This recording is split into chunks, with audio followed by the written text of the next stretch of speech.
Had several dozen sightings reported to us up to this point. Dr. Bob Huter is senior scientist and director of the Center for Shark Research at Mote Marine Laboratory. He says Friday they went to check it out for themselves. We mounted an expedition off Sarasota.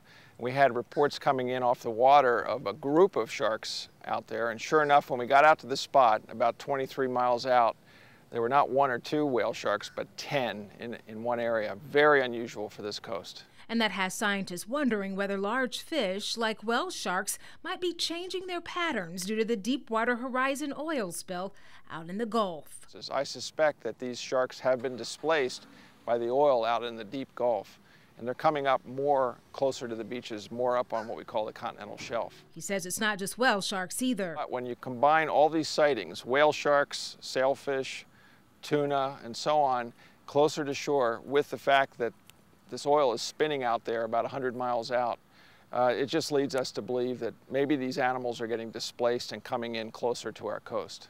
So should you be worried when you're out at the beach or when you're boating? Dr. Huter says whale sharks are not a threat. Now, it's not dangerous for a boater. As a matter of fact, the whale sharks are very gentle, very graceful, even though they're 30 feet long or so. But they can be very curious, and they can come up alongside a boat. A lot of people have been going out to swim with them. Swimming with them is okay, but Huter says touching them is not.